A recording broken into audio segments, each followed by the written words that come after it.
chokwadi.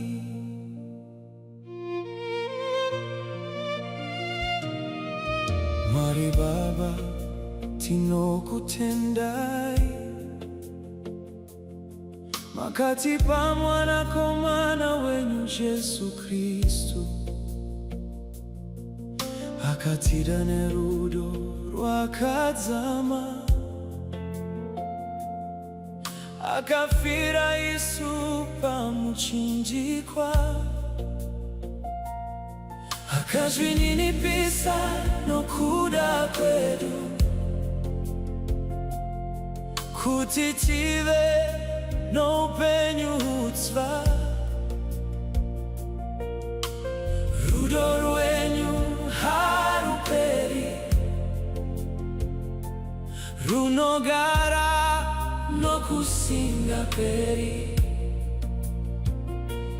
Jesu akati kuvadzidzi vake, kana muchindira muchachengeta mirayiro yangu.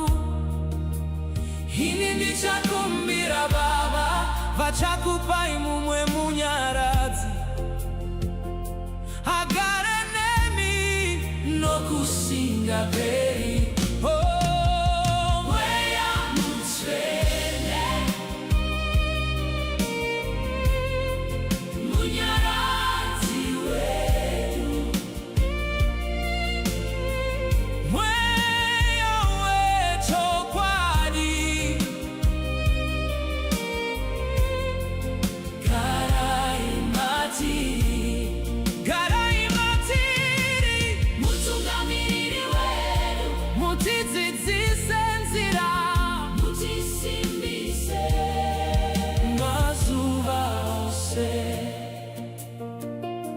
Jesu akamuka kuva kafa,